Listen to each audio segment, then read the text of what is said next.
وإن خفتم ألا تقسطوا في اليتامى فانكحوا ما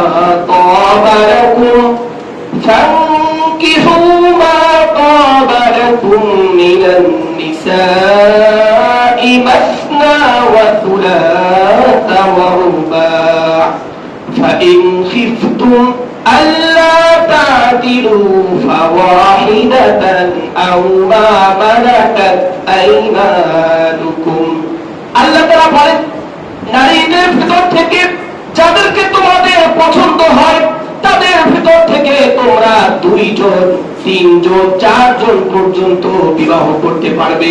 কয়জন? 2 জন 3 জন 4 জন পর্যন্ত তোমরা বিবাহ করতে পারবে।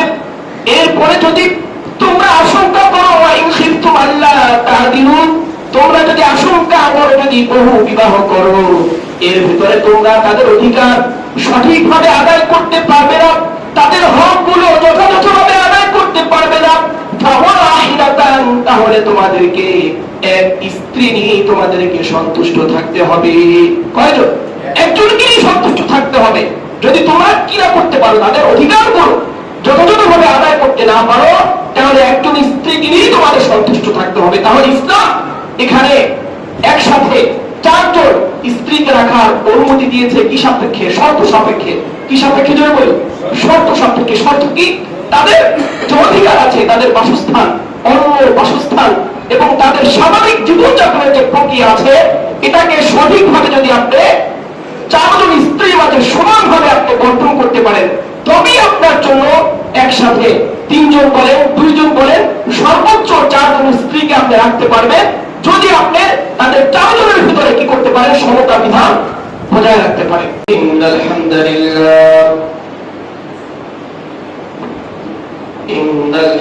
لله نحمده ونستعينه ونستغفره ونؤمن به ونتوكل عليه ونعوذ بالله من شرور أنفسنا ومن سيئات أعمالنا من يهده الله فلا مضل له ومن يضلله فلا هادي له ونشهد أن لا إله إلا الله وحده لا شريك له ونشهد أن سيدنا وسندنا وحبيبنا وطبيبنا وطبيب قلوبنا ومولانا محمدا عبده ورسوله أما بعد فقد قال الله تعالى في كلامه المجيد وفرقانه الحميد فأعوذ بالله من الشيطان الرجيم بسم الله الرحمن الرحيم لقد كان لكم في رسول الله أسوة حسنة لمن كان يرجو الله واليوم الآخر وذكر الله كثيرا وعن أنس رضي الله عنه قال النبي صلى الله عليه وسلم لا يؤمن أحدكم حتى أكون أحب إليه من والده وولده والناس أجمعين أو كما قال عليه الصلاة والسلام آمنت بالله صدق الله مولانا العظيم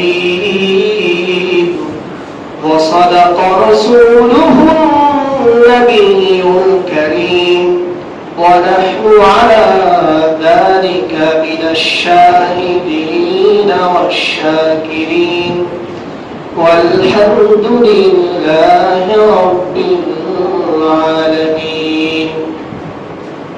وقال تعالى في شان حبيبه ومحبوبه إن الله وملائكته يصلون على النبي يا أيها الذين آمنوا صلوا عليه وسلموا تسليما. اللهم صل على محمد وعلى آل محمد كما صليت على إبراهيم وعلى آل إبراهيم إنك حميد مجيد. اللهم بارك على محمد وعلى آل محمد كما باركت على إبراهيم وعلى آل إبراهيم إنك حميد مجيد. মহারব্বে কারীমের আলিশান দরবারে লাখো কোটি বার শুকরিয়া জ্ঞাপন করছি ও নত শিরে সুজুদ পেশ করছি যে মহারব্বুল ইজ্জত জাল্লা শানু আমাদেরকে দীর্ঘ এক সপ্তাহ পর তার পবিত্র ইবাদত জুমা নামাজ পড়াতে তার কাছে পৃথিবীর সবচেয়ে প্রিয়তম জায়গা মসজিদে আসার বসার সুযোগ করে দিয়েছেন। আমাদেরকে তিনি সমাজের প্রতিকূল পরিবেশ অবস্থা থেকে হেফাজত করেছেন, যাবতীয় বিপদ আপদ বালা মুসিবত থেকে আমাদেরকে রক্ষা করেছেন, সর্বোপরি রোগ শোক থেকে আমাদেরকে শেফা দান করেছেন। তিনি আমাদেরকে তার ইবাদতের জন্য মনোনীত করেছেন, কবুল করেছেন, সেজন্য সকল অন্তর খুলে বলে আলহামদুলিল্লাহ। প্রিয় সুধী, আজ 30শে রবিউল আউয়াল 1446 হিজরি সন 19 আশ্বিন 1431 বঙ্গাব্দ ও 4 অক্টোবর 2024 খ্রিস্টাব্দ। আমরা বিগত কয়েক সপ্তাহ পুরো রবিউল আউয়াল মাস জুড়ে বিশ্বনবী মুহাম্মদ আহমদ মুস্তাফা সাল্লাল্লাহু আলাইহি সাল্লামের সিরাত সম্পর্কে আলোচনা করছিলাম, আলোচনা শুনছিলাম। এই ধারাবাহিকতায় এই সপ্তাহেও আমরা নবী করিম সাল্লাল্লাহু আলাইহি সাল্লামের সিরাতের গুরুত্বপূর্ণ কিছু অধ্যায় সম্পর্কে আলোচনা করব। আমার তাওফীকি ইল্লা বিল্লাহ। প্রিয় সুধী, আমরা জানি নবী করিম সাল্লাল্লাহু আলাইহি সাল্লামের পবিত্রতমা স্ত্রীগণের সংখ্যা ছিল সর্বমোট কতজন? 11 জন। 11 জনের ভিতরে সর্বপ্রথম নবী করিম সাল্লাল্লাহু আলাইহি সাল্লামের সাথে যিনি বিবাহ বন্ধনে আবদ্ধ হয়েছিলেন তার নাম কি ছিল? হযরত খাদিজাতুল কুবরা রাদিয়াল্লাহু আনহা। এরপরে 2 নম্বরে হযরত সাউদা বিনতে জামআ রাদিয়াল্লাহু আনহা, 3 নম্বরে হযরত আয়েশা সিদ্দিকা রাদিয়াল্লাহু আনহা, 4 নম্বরে হযরত হাফসা রাদিয়াল্লাহু আনহা, 5 নম্বরে হযরত যায়েদ বিনতে হুযাইবা রাদিয়াল্লাহু আনহা, 6 নম্বরে হযরত উম্মে সালামা রাদিয়াল্লাহু আনহা, 7 নম্বরে হযরত যায়েদ বিনতে জাহাশ রাদিয়াল্লাহু আনহা, 8 নম্বরে হযরত জুওয়াইরিয়া রাদিয়াল্লাহু আনহা, 9 নম্বরে হযরত উম্মে হাবিবা রাদিয়াল্লাহু আনহা, 10 নম্বরে হযরত সুফিয়া রাদিয়াল্লাহু আনহা, 11 নম্বরে হযরত মাইমুনা রাদিয়াল্লাহু আনহা। এই 11 জনের পবিত্রতমা বিবিগণের ভিতর থেকে আমরা 8 জনের সংক্ষিপ্ত কিছু অবস্থা সম্পর্কে আমরা আলোচনা করেছিলাম। এরপরে হযরত সুফিয়া বিনতে হুয়াই রাদিয়াল্লাহু আনহা,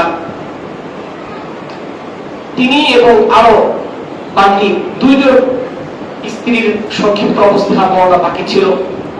তো হযরত সুফিয়া বিনতে হুয়াইয়া রাদিয়াল্লাহু আনহা, তিনি হযরত হারুন আলাইহিস সালামের বংশধর ছিলেন। তিনি কি ছিলেন? হযরত হারুন আলাইহিস সালামের বংশধর ছিলেন। এটা শুধু হযরত সোফিয়া বিনতে মুয়াইয়া রাদিয়াল্লাহু আনহা এরই একক বৈশিষ্ট্য যে তিনি একদিক থেকে নবীর কন্যা, আবার অপরদিকে নবী মুহাম্মদ সাল্লাল্লাহু আলাইহি সাল্লামের স্ত্রী ছিলেন। এটা কেবলমাত্র 11 জন স্ত্রীর ভিতরে, 11 জন বিবিদের ভিতর থেকে কেবলমাত্র এটা তারই বিশেষ বৈশিষ্ট্য ছিল যে তিনি একদিক থেকে নবীর কন্যা, আবার অপর দিক থেকে আরেক নবীর বিবি। তিনি প্রথমে কিনারা ইবনে আবিল আকিকের বিবাহ বন্ধনে আবদ্ধ হন।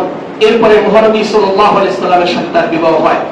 10 নম্বরে হযরত জুরাইয়া বিনতে হারিস খুজাইয়া রাদিয়াল্লাহু আনহা, তিনি বনি মুস্তালিকের সর্দার হারিসের কন্যা ছিলেন।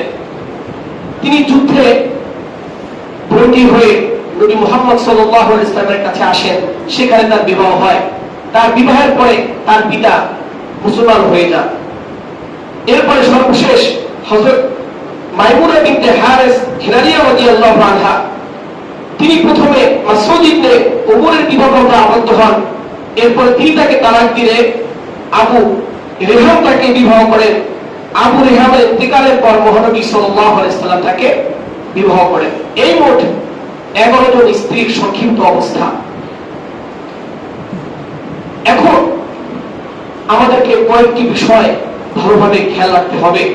এক হচ্ছে বহু বিবাহ সম্পর্কে ইসলামের নির্দেশিকা কি, এবং ইসলামের পূর্বে পৃথিবীতে বহু বিবাহের কি অবস্থা ছিল, এবং ইসলামের আবির্ভাবের পরে ইসলাম বহু বিবাহ সম্পর্কে, একাধিক বিবাহ সম্পর্কে কি নির্দেশনা অবতীর্ণ করেছেন, এবং আমাদের জন্য কি বিধান আল্লাহ তাআলা অবতীর্ণ করেছেন। সর্বপ্রথম আমাদেরকে মনে রাখতে হবে নবী মুহাম্মদ সাল্লাল্লাহু আলাইহি সাল্লামের এই যে বহু বিবাহ, 11 জন স্ত্রী ছিলেন। আল্লাহ রাসূল মুহাম্মদ সাল্লাল্লাহু আলাইহি সাল্লাম হযরত খাদিজাতুল কুবরা রাদিয়াল্লাহু আনহার ইন্তেকালের পরে বাকি 10 জন স্ত্রী তার কাছে একত্রিত হয়েছিলেন, তার অধীনে অধীনস্থ হয়েছিলেন। এদের সকলেই ইসলামের বিশেষ বিশেষ উদ্দেশ্যকে সামনে রেখে, ইসলামের বিশেষ প্রয়োজনে নবী করিম সাল্লাল্লাহু আলাইহি ওয়াসাল্লাম তাদের কি করেছিলেন, বিবাহ করেছিলেন। এটা প্রথম কথা। এরপরে আমাদেরকে ভালোভাবে খেয়াল রাখতে হবে, একজন পুরুষের জন্য একের অধিক স্ত্রী রাখা ইসলামের পূর্বে পৃথিবীতে যত ধর্ম আছে সকল ধর্মই এটা কি ছিল, বৈধ ছিল। আরব, হিন্দুস্তান, ইরাক, মিশর, গ্রিক, বাবেল, অস্ট্রেলিয়া সহকারে পৃথিবীর যত রাষ্ট্র আছে প্রসিদ্ধ, ওই সময় যত প্রসিদ্ধ রাষ্ট্র ছিল, যত দেশ ছিল, সকল দেশেই বহু বিবাহের কি ছিল, স্বাভাবিক প্রচলন ছিল। এবং এটা স্বভাবগতভাবেই খুবই দরকারও ছিল, কারণ একজন নারী সে অল্প বয়সে কি হয়ে যেতে পারে, বিধবা হয়ে যেতে পারে, তার স্বামী ইন্তেকাল করতে পারে। এখন যদি বহু বিবাহের সুযোগ না রাখা হয়, তাহলে দেখা যাবে একজন নারী সে যদি 15 বছর কিংবা 16 বছর বয়সে তার বিবাহ হয়, 1 বছর পর তার স্বামী ইন্তেকাল করলো, সে বিধবা হয়ে গেল। আর যদি বহু বিবাহের এই সুযোগ না থাকে, তাহলে এই নারীর এই রমণী সারা জীবনই স্বামী নিঃসঙ্গতায় কষ্টে জীবনযাপন করতে হবে। এজন্য বহু বিবাহের এই যে স্বাভাবিক প্রয়োজনীয়তা, এটা আজ পর্যন্ত কেউ অস্বীকার করতে পারেনি, এবং এটা কখনো অস্বীকার করা সম্ভব না। এরপরে প্রসিদ্ধ খ্রিস্টান পণ্ডিত মিস্টার ডেভিড ফোর্ড বহু বিবাহের সমর্থনে পবিত্র ইনজিল গ্রন্থের একাধিক আয়াত তিনি কি করেছেন, উল্লেখ করেছেন। এরপরে তিনি বলেছেন যে একাধিক বিবাহ শুধু পছন্দনীয়ই নয়, বরং একাধিক বিবাহের মাঝে আল্লাহ তাআলার পক্ষ থেকে তাতে বিশেষ কি রয়েছে, বরকত ও রহমত রয়েছে। সুবহানাল্লাহ। এরপরে এখানে অবশ্য একটি বিষয় লক্ষ্য রাখা, সেটা হচ্ছে ইসলামের পূর্বে বহু বিবাহের কোনো সীমা নির্ধারণ করা ছিল না, কোনো কি ছিল না, নির্দিষ্ট কোনো সীমা রেখা ছিল না যে কয়জনকে বিবাহ করা যাবে, 4 জনকে নাকি তার বেশি নাকি তার কম, এই জাতীয় কোনো কি ছিল, নির্দিষ্ট সীমা রেখা ছিল না ইসলামের পূর্বে। এজন্য দেখা যায়, হাদিস থেকে জানা যায়, হযরত সুলাইমান আলাইহিস সালাম তার স্ত্রীর সংখ্যা ছিল হাদিসের ভাষ্য অনুযায়ী কোন কোন হাদিসে পাওয়া যায় 70 জন, কোন কোন হাদিসে পাওয়া যায় 90 জন, আবার কোন কোন হাদিসে পাওয়া যায় কতজন? 100 জন। ইমাম বুখারী রাহমাতুল্লাহ আলাইহি 90 জন স্ত্রী হওয়ার হাদিসকে তিনি কি করেছেন? বিশুদ্ধ বলে তিনি স্বীকৃতি প্রদান করেছেন ইমাম বুখারী রাহমাতুল্লাহ আলাইহি। আর এদিকে বাইবেল পাঠে যারা যায়, ইসরায়েলি রেওয়াত অনুযায়ী হযরত সুলাইমান আলাইহিস সালামের স্ত্রীর সংখ্যা ছিল 1000। কতজন? 1000 সংখ্যা ছিল কার? হযরত সুলাইমান আলাইহিস সালামের। এরপরে হযরত দাউদ আলাইহিস সালামের স্ত্রীর সংখ্যা ছিল 99 জন। কতজন? 99 জন। আমাদের এই সংখ্যাগুলো স্মরণ রাখতে হবে। এরপরে হযরত ইব্রাহিম আলাইহিস সালামের স্ত্রীর সংখ্যা ছিল 3 জন। কতজন? 3 জন। এরপরে হযরত ইয়াকুব আলাইহিস সালাম, হযরত মুসা আলাইহিস সালামের 4 জন করে স্ত্রী ছিল। এরপরে মনুজি, হিন্দু ধর্মের মনুজি, যাকে হিন্দু আর্যদের সর্বজন মান্য নেতা বলে গণ্য করা হয়, তিনি তাদের ধর্মীয় শাস্ত্রে লিপিবদ্ধ করেন যে কোন ব্যক্তি যদি 4 জন কিংবা 5 জন করে একসাথে স্ত্রী থাকে এবং তাদের একজনের যদি কোনো সন্তান হয়, তাহলে বাকি সকলের সন্তান হয়েছে বলে কি করতে হবে? ধরে নিতে হবে। বাকি সকলে সন্তানবতী হিসেবে কি হবে? সাব্যস্ত হবে। এরপরে শ্রীকৃষ্ণ, যে হিন্দুদের ভিতরে সবচেয়ে যাকে সম্মানিত অবতার হিসাবে গণ্য করা হয়, এই শ্রীকৃষ্ণের হাজার হাজার স্ত্রী ছিল। কোন কোন বর্ণনায় পাওয়া যায় তার প্রায় 4000 স্ত্রী ছিল। কতজন? 4000 স্ত্রী ছিল। এরপরে খ্রিস্টান পণ্ডিতরা বহু বিবাহে তারা কি ছিল? অভ্যস্ত ছিল। 1600 খ্রিস্টাব্দ পর্যন্ত জার্মান সহ আরো পৃথিবীর বহু রাষ্ট্রে বহু বিবাহের ব্যাপক কি ছিল? প্রচলন ছিল। ঠিক এমনি ভাবে হিন্দুদের বেদনামক গ্রন্থের বৈদিক আচারে বহু বিবাহকে বৈধতা দিয়েছিল এবং সেখানে উল্লেখ করা ছিল যে একই সাথে 10 জন, 13 জন, 7-8 জন করে স্ত্রী রাখার কি আছে? সুযোগ আছে। তাহলে এখানে মোট কথা হচ্ছে, ইসলামের পূর্বে, ইসলামের আবির্ভাবের পূর্বে নবী মুহাম্মদ সাল্লাল্লাহু আলাইহি ওয়াসাল্লাম তিনি কি নবী হয়ে এসেছেন, নাকি তিনি আসার পরে 40 বছর বয়সে নবুয়ত পেয়েছেন? কি বলেন? তিনি আসার পরে 40 বছর বয়সে নবুয়ত পেয়েছেন। তাহলে 40 বছর পর্যন্ত নবী মুহাম্মদ সাল্লাল্লাহু আলাইহি ওয়াসাল্লামের কি ছিল? ইসলামের পূর্বের অবস্থা ছিল। তাহলে ইসলামের পূর্বের ইতিহাসে আমরা জানতে পারলাম ইসলামের পূর্বে পৃথিবীর প্রায় সকল রাষ্ট্রে, সকল ধর্মে, সকল জায়গায় বহু বিবাহের কি ছিল? ব্যাপক প্রচলন ছিল এবং একক জনের অধীনে হাজার হাজার স্ত্রী রাখার কি ছিল? সাধারণ একটা অবস্থা ছিল। মোট কথা, ইসলামের পূর্বে একের অধিক স্ত্রী গ্রহণ করার ব্যাপারে ব্যাপক কি ছিল? মানুষের অবস্থা ছিল, ব্যাপক প্রচলন ছিল। বিভিন্ন ধর্ম রাষ্ট্রের ইতিহাস প্রচার করে জানা যায় যে ইহুদি, খ্রিস্টান, হিন্দু, আর্য এবং পারসিক কোন ধর্মেই অথবা কোন বিধানই বহু বিবাহের নির্দিষ্ট করে কি করেনি? সীমারেখা উল্লেখ করেনি যে হিন্দু ধর্মে বলা হয়েছে এতজন স্ত্রী রাখা যাবে, অথবা ইহুদি ধর্মে, খ্রিস্টান ধর্মে, বৌদ্ধ ধর্মে, অমুক ধর্মে যে এতজন করে স্ত্রী রাখা যাবে, এরকম কোন নির্দিষ্ট সংখ্যায় কি করেনি? তারা কোনো সীমারেখায় তারা কি করেনি? উল্লেখ করেনি, নির্ধারণ করেনি।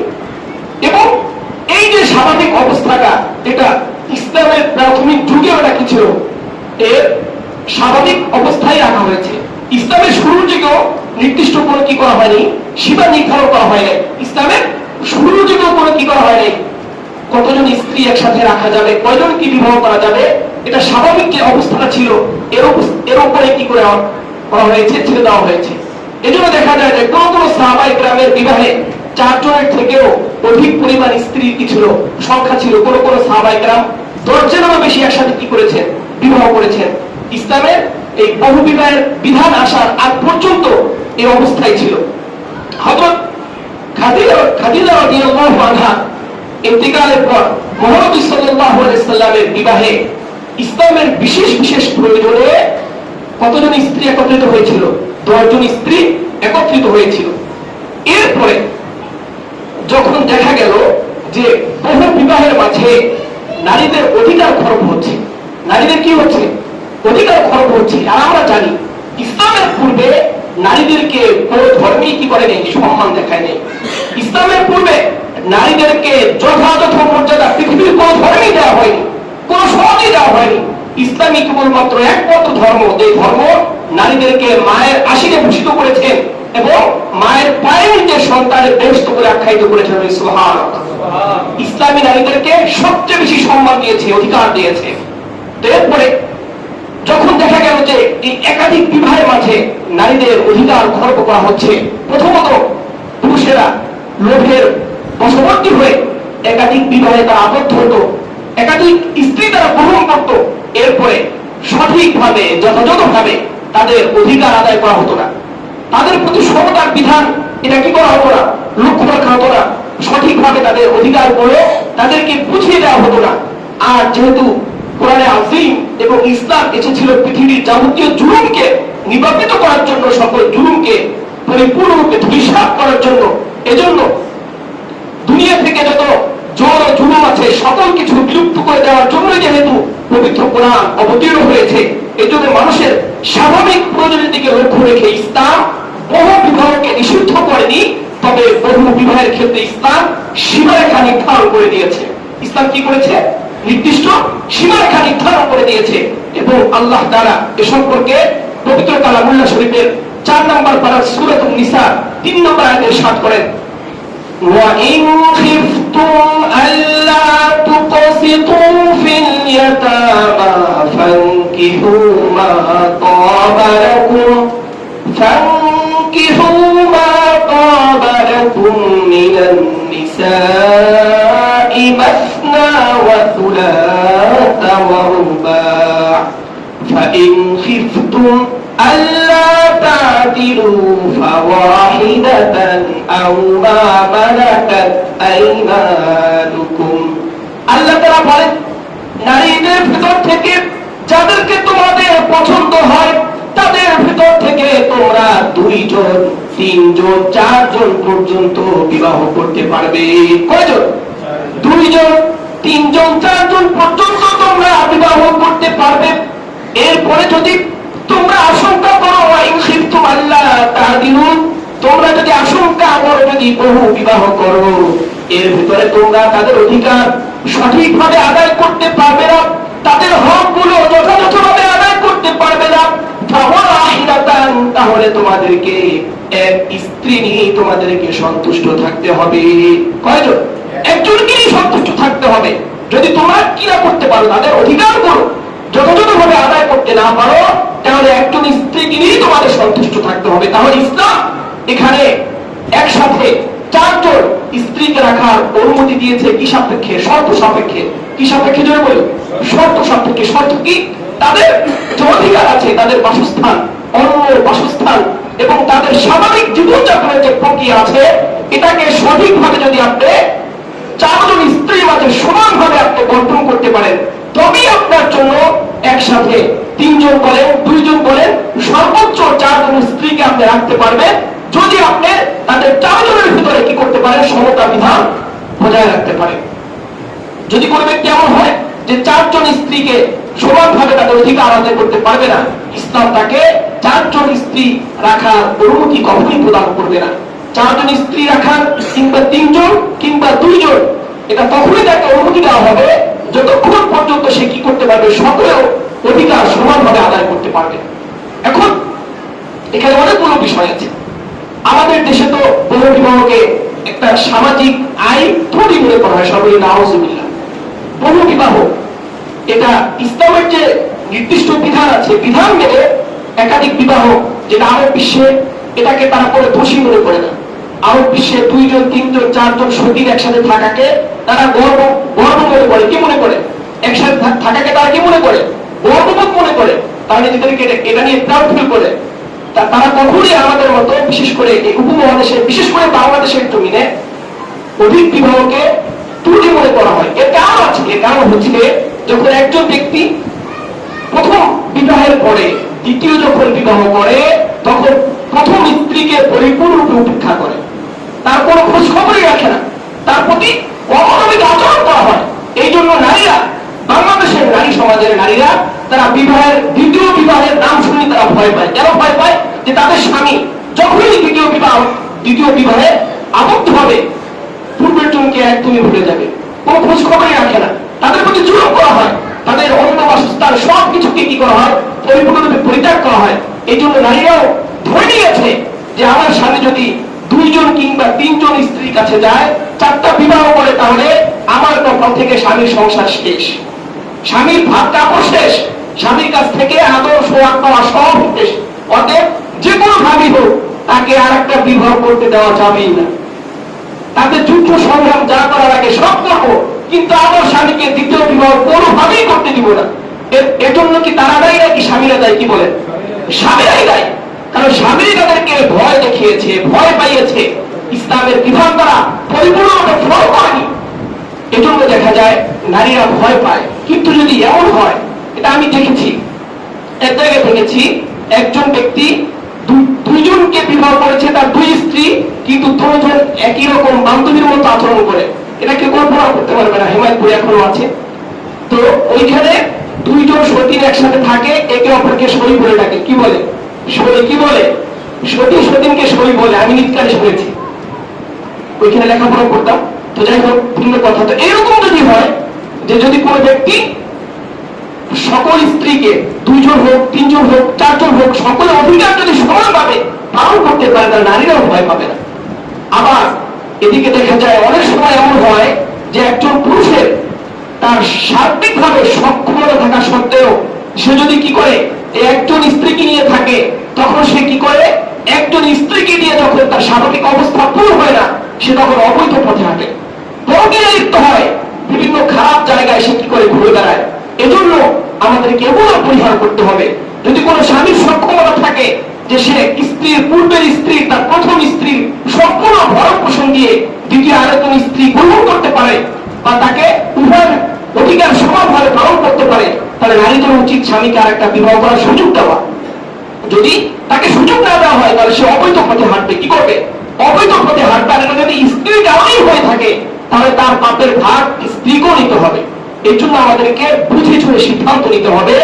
যাকে আল্লাহ তাআলা একের অধিক বিবাহের সুযোগ দিয়েছেন, সক্ষমতা দিয়েছেন, তাকে বিধানগুলোর সামনে রেখে অধিকারের বিষয়কে পরিপূর্ণরূপে লক্ষ্য রেখে বহু বিবাহের যে সুযোগ ইসলাম দিয়েছে তা পূরণ করতে হবে। পাশাপাশি বর্তমান পৃথিবীতে পুরুষের চেয়ে নারীর সংখ্যা অনেক বেশি। এখন যদি সকল পুরুষই বহু বিবাহকে পরিত্যাগ করে, তাহলে অন্যান্য নারী যাবে কোথায়? ধরে শতকরা যদি 100 ভাগের ভিতরে 100 জন মানুষের ভিতরে যদি 60 জন নারী হয়, 40 জন পুরুষ হয়, তাহলে 40 জন পুরুষে 40 জন নারীকে বিবাহ করলো, বাকি 20 জন নারী যাবে কোথায় যদি তাদের দ্বিতীয় বিবাহ না করা হয়? তাহলে তাদের সারা জীবন স্বামী ছাড়াই থাকতে হবে। তাহলে আমাদেরকে সমতার যে বিধান ইসলাম দিয়েছে, এটাকে আমাদেরকে পরিপূর্ণরূপে কি করতে হবে? পালন করতে হবে। তো আমি বলছিলাম, ইসলামের পূর্বে বহু বিবাহের নির্দিষ্ট কোনো সীমারেখা ছিল না। ইসলাম আসার পরে তাদেরকে সুযোগ দিয়েছে যে তুমি বহু বিবাহ করতে পারবে, একে অধিক স্ত্রী রাখতে পারবে, তবে শর্ত হচ্ছে সকলের কাছে তোমাদের অধিকার, তাদের অধিকারের প্রতি পরিপূর্ণরূপে খেয়াল রাখতে হবে। তবে যদি তোমরা আশঙ্কা করো যে তাদের মাঝে তাদের অধিকারগুলো তোমরা যথাযথভাবে আদায় করতে পারবে না, তাহলে কি হবে? একজন স্ত্রীকে নিয়ে তোমার সন্তুষ্ট থাকতে হবে। অথবা তোমার যে দাসী আছে তাকে নিয়ে খুশি থাকতে হবে। যেহেতু দাসীর প্রথা এখন নেই, সেজন্য বিষয়টা প্রয়োজন নেই। কিন্তু আমাদেরকে এটা মাথায় রাখতে হবে, বহু বিবাহ করতে হলে অবশ্যই আমাদের কি করতে হবে? তাদের অধিকার যথাযথভাবে সমানভাবে পালন করতে হবে, আদায় করতে হবে। যদি এই শক্তি সামর্থ্য কারো থাকে, তাহলে সেই কেবলমাত্র একের অধিক বিবাহ করার সুযোগ পাবে। মুসলিম ভাইরা, আল্লাহ তাআলা যখন সূরাতুন নিসা এই 3 নম্বর আয়াত অবতীর্ণ করে, এই আয়াত অবতীর্ণ হওয়ার পরে সকল উম্মতের ঐক্যমতে 4-এর অধিক স্ত্রী রাখা সম্পূর্ণরূপে হারাম ঘোষণা করা হয়েছে। সম্পূর্ণরূপে কি ঘোষণা করা হয়েছে? হারাম ঘোষণা করা হয়েছে। হাদিস শরীফে আছে, হযরত কায়রা রাদিয়াল্লাহু আনহু যখন মুসলমান হলেন, তখন তার অধীনে 10 জন স্ত্রী ছিল। মহানবী সাল্লাল্লাহু আলাইহি ওয়াসাল্লাম তাকে নির্দেশ প্রদান করলেন, 4 জন স্ত্রীকে রেখে তুমি বাকি সকলকে তালাক প্রদান করে দাও। 4 জন স্ত্রীকে রেখে বাকি সকলকে তুমি তালাক দিয়ে দাও। এভাবে হযরত নওফল ইবনে মুআবিয়া রাদিয়াল্লাহু আনহু যখন মুসলমান হলেন, তখন তার অধীনে 5 জন স্ত্রী ছিল। মহানবী সাল্লাল্লাহু আলাইহি ওয়াসাল্লাম তাকে বললেন, এই 5 জনের ভিতর থেকে তুমি যাকে চাও তাকে একজনকে তুমি তালাক প্রদান করো। পাঁচজনের ভিতর থেকে একজনকে তুমি কি করো? তালাক প্রদান করে চারজনকে তুমি তোমার কি রাখো? নিজের অধীনস্থ স্ত্রী হিসাবে রেখে দাও। তাহলে ইসলাম কি করেছে? মানুষের ভিতরে স্বাভাবিক প্রক্রিয়া এবং মানুষের অধিকার সম্পূর্ণরূপে অটুট রাখার জন্য, মানুষের অধিকার রক্ষার জন্য সর্বাত্মক রূপে কি করেছে? প্রচেষ্টা করেছে এবং আল্লাহ তাআলার বিধান আল্লাহ তাআলা অবতীর্ণ করেছেন। এরপরে মহানবী সাল্লাল্লাহু আলাইহি ওয়াসাল্লামের পবিত্রতম বিবিগণের সংখ্যাও এই সাধারণ আইন অনুযায়ী 4 জনের বেশি না থাকা উচিত ছিল। কি বলে? 4 জনের বেশি না থাকা উচিত ছিল, কিন্তু মহানবী সাল্লাল্লাহু আলাইহি ওয়াসাল্লামের স্ত্রী সংখ্যা কতজন? 11 জন। এই স্বাভাবিক নিয়ম অনুযায়ী 4 জনের অধিক না থাকা কিছু উচিত ছিল, কিন্তু মহানবী সাল্লাল্লাহু আলাইহি ওয়াসাল্লামের বিবিগণ মহানবী সাল্লাল্লাহু আলাইহি ওয়াসাল্লামের সাথে বিবাহের পরে তারা সমগ্র বিশ্বের মানুষের জন্য তারা মা হিসাবে কি হয়েছে? স্বীকৃতি পেয়ে গেছে। সবাই কি হয়েছে? মা হিসাবে স্বীকৃতি পেয়ে গেছে। সকলে উম্মাহাতুল মুমিনিন হয়ে গেছে। আর মায়েদেরকে কখনই সন্তানের জন্য বিবাহ করা কি নেই? জায়েজ নেই। কি নেই? জায়েজ নেই। এই জন্য মহানবী সাল্লাল্লাহু আলাইহি ওয়াসাল্লামের বিবিগণ যেহেতু তার সাথে বিবাহের পরে সকলে কি হয়েছে? মা হয়ে গিয়েছে। তারা সাধারণ নারীদের মতো কি ছিল না? সাধারণ নারীদের মতো তারা ছিলেন না। এই জন্য তাদেরকে তাদের অবস্থাটা সাধারণ আইনের ঊর্ধ্বে গিয়ে তাদের অবস্থা সম্পূর্ণরূপে কি ছিল? আলাদা ছিল। এ সম্পর্কে আল্লাহ তাআলা পবিত্র কালামুল্লাহ শরীফের 22 নম্বর পারা সূরাতুল আহজাবের 32 নম্বর আয়াতে আল্লাহ তাআলা ইরশাদ করেন, ইয়া নিসাআন নাবিয়্যি লাস্তুন্না কাআহাদিন মিনান নিসা ইয়া নিসাআন নাবিয়্যি লাস্তুন্না কাআহাদিন মিনান নিসা। হে নবীর স্ত্রীগণ, হে নবীর বিবিগণ, তোমরা অন্যান্য সাধারণ নারীদের মতো নও। অন্যান্য সাধারণ নারীদের মতো তোমরা নও। তোমরা সমগ্র মুসলিম জাহানের সমগ্র মুসলমানদের তোমরা মাতা, তোমরা মা হিসাবে সম্মান লাভ করেছো। তোমরা আর স্বাভাবিক অবস্থায় নও, তোমরা সকল উম্মতের মা হিসাবে স্বীকৃতি পেয়েছো। সকলে সুবহানাল্লাহ। নবীর স্ত্রীগণ তারা কি হয়ে গেছে? সমগ্র মুসলিম জাহানের মুসলমানদের জন্য মা হিসেবে তারা কি পেয়েছেন? স্বীকৃতি পেয়েছেন। এখন যেহেতু তারা মা হিসেবে স্বীকৃতি পেয়েছেন, নবী মুহাম্মদ সাল্লাল্লাহু আলাইহি ওয়াসাল্লামের পরে তাদের অন্য কোন পুরুষের সাথে বিবাহ বসার আর কোনো কিছু না, সুযোগ ছিল না। এখন যদি ইসলামের এই বিধান আসার পরে মহানবী সাল্লাল্লাহু আলাইহি ওয়াসাল্লাম তার অধীনে 4 জন স্ত্রী রেখে বাকি সকলকে যদি কি করতেন? তালাক প্রদান করতেন, তাহলে তাদের জন্য তাদের উপরে এটা মস্ত বড় জুলুম হয়ে যেত এবং মহানবী সাল্লাল্লাহু আলাইহি ওয়াসাল্লামের সাথে বিবাহ বসাটা এটা তাদের জন্য অনেকটা কষ্টকর হয়ে যেত। কারণ যেহেতু তারা মৃত্যুর আগ পর্যন্ত অন্য কোনো স্বামীর সাথে আর বিবাহ বসতে পারবে না। এদিকে নবী মুহাম্মদ সাল্লাল্লাহু আলাইহি ওয়াসাল্লামের সাহচর্য তারা কি হয়েছে? দূরে সরে গেছে। এখন নবী মুহাম্মদ সাল্লাল্লাহু আলাইহি ওয়াসাল্লামের সাহচর্য তারা নেই, আবার পাশাপাশি অন্য কারো সাথে বিবাহ বসারও কিনে সুযোগ নেই, অন্য কোথাও গিয়ে তাদের সুখ দুঃখ ভাগ করার কোনো কিনে সুযোগ নেই। এটা তাদের উপরে মস্ত বড় জুলুম হয়ে যেত। কি হয়ে যেত? তাদের উপরে মস্ত বড় জুলুম হয়ে যেত। এই জুলুম থেকে তাদেরকে বাঁচানোর জন্য আল্লাহ তাআলা তাদের বিধানকে ভিন্নরূপে সাব্যস্ত করেছেন এবং তাদেরকে নবী মুহাম্মদ সাল্লাল্লাহু আলাইহি ওয়াসাল্লামের অধীনস্থই আমিত্র রাখার সুযোগ দিয়েছে। সকলে সুবহানাল্লাহ। এখন আমরা জানতে পেরেছি যে নবী মুহাম্মদ সাল্লাল্লাহু আলাইহি ওয়াসাল্লাম যে একের অধিক বিবাহ করেছিলেন, এটা তিনি কেন করেছিলেন? ইসলামের স্বার্থে। কেন করেছিলেন? ইসলামের স্বার্থে নবী মুহাম্মদ সাল্লাল্লাহু আলাইহি ওয়াসাল্লামের নবী মুহাম্মদ সাল্লাল্লাহু আলাইহি ওয়াসাল্লাম একের অধিক বিবাহ করেছিলেন। পাশাপাশি নবী মুহাম্মদ সাল্লাল্লাহু আলাইহি ওয়াসাল্লামের প্রথম স্ত্রী বিবি খাদিজাতুল কুবরা রাদিয়াল্লাহু আনহা, নবী মুহাম্মদ সাল্লাল্লাহু আলাইহি ওয়াসাল্লাম 25 বছর বয়সে এবং তার বয়স ছিল কত? 40 বছর। এই 25 বছর বয়সে 40 বছরের মহিলাকে নিয়ে নবী মুহাম্মদ সাল্লাল্লাহু আলাইহি ওয়াসাল্লাম দীর্ঘ 50 বছর পর্যন্ত, কত বছর পর্যন্ত? 50 বছর পর্যন্ত তার সাথে কি করেছেন? সংসার করেছেন। নবী মুহাম্মদ সাল্লাল্লাহু আলাইহি ওয়াসাল্লামের 50 বছরের বয়স পর্যন্ত, অর্থাৎ হযরত খাদিজাতুল কুবরা রাদিয়াল্লাহু আনহা যতদিন জীবিত ছিলেন, নবী মুহাম্মদ সাল্লাল্লাহু আলাইহি ওয়াসাল্লাম ততদিন পর্যন্ত অন্য কোনো বিবিকে আর গ্রহণ করেন নাই, অন্য কোনো বিবাহ করেননি, অন্য কোনো কি করেননি? বিবাহ করেননি। বিবি খাদিজাতুল কুবরা রাদিয়াল্লাহু আনহার ইন্তিকালের পরেই নবী মুহাম্মদ সাল্লাল্লাহু আলাইহি ওয়াসাল্লাম বাকি 10 জন স্ত্রীকে তিনি কি করেছিলেন? বাকি 10 জন মহিলাকে তিনি কি করেছিলেন? বিবাহ করেছিলেন ইসলামের সাথে। কিসের সাথে জোরে বলি? ইসলামের সাথে। এবং 50 বছর বয়স পর্যন্ত তিনি কি করেননি? আর কোনো দ্বিতীয় কোনো বিবাহ করেননি। তাহলে এটা আমরা যদি স্বাভাবিকভাবে চিন্তা করি, তাহলে তার এই বিবাহটা এটা কোনো যৌবনের ধারণা, এটা কোনো যৌবনের লালসায় ছিল না, এটা ছিল স্বয়ং মহান ইজ্জতের পক্ষ থেকে বিশেষ নির্দেশনা বদৌলতে, বিশেষ নির্দেশনায় নবী মুহাম্মদ সাল্লাল্লাহু আলাইহি ওয়াসাল্লাম কি করেছিলেন? বিবাহ করেছিলেন। এরপরে বিবি খাদিজাতুল কুবরা রাদিয়াল্লাহু আনহাকে তিনি বিবাহ করেছিলেন। তার সাথে থাকা অবস্থায় নবী মুহাম্মদ সাল্লাল্লাহু আলাইহি ওয়াসাল্লাম মাসের পর মাস হেরা পর্বতের গুহায় গিয়ে তিনি কি করতেন? আল্লাহর ধ্যান মগ্নে তিনি কি থাকতেন? নিমজ্জিত থাকতেন। তাই নবী মুহাম্মদ সাল্লাল্লাহু আলাইহি ওয়াসাল্লামের এই যে বহু বিবাহ, এটাকে যদি কোনো ব্যক্তি বলে তিনি যৌবিক চাহিদা লালসায় করেছেন, এটা প্রশ্ন করার কোনোভাবে তো সুযোগ নেই। এটা কল্পনা করা সম্ভব না। এটা কল্পনা করা কিনা সম্ভব না। কারণ একজন মানুষ তো একাধিক বিবাহ যৌবনের তাড়নায় বলেন, যৌবনের লালসায় বলেন, তখনই করতে পারে যখন সে যুবক বয়সে একাধিক বিবাহ করে। যখন তার ভরা যৌবনে একাধিক বিবাহ করে, তখনই এটা সম্ভব হয়। যে যদি নবী মুহাম্মদ সাল্লাল্লাহু আলাইহি ওয়াসাল্লাম 25 বছর বয়সে একাধিক বিবাহ করতেন, তখন যদি এই কেউ প্রশ্ন করত, তখন সুযোগ ছিল।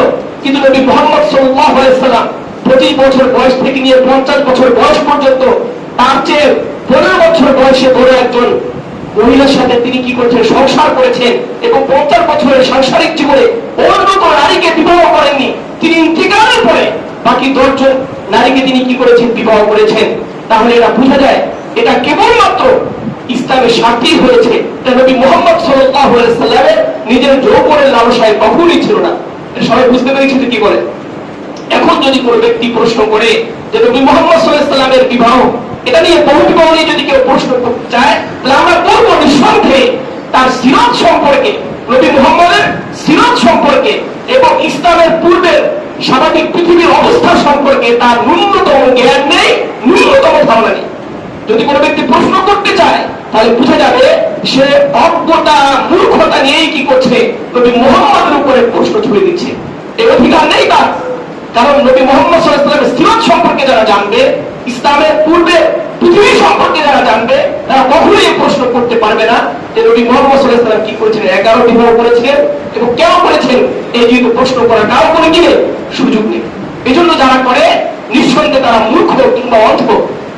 পাশাপাশি আমরা দেখি নবী মুহাম্মদ সাল্লাল্লাহু আলাইহি ওয়াসাল্লামের নবুয়তের পরে মক্কার কাফেররা, মুশরিকরা, ইহুদিরা নবী মুহাম্মদ সাল্লাল্লাহু আলাইহি ওয়াসাল্লামকে নিঃশেষ করার জন্য, তার ক্ষতি সাধন করার জন্য, তাকে সর্বাত্মক রূপে হত্যা করার জন্য, তার ক্ষতি করার জন্য এমন কোন চেষ্টা নেই যে চেষ্টা তারা করেনি।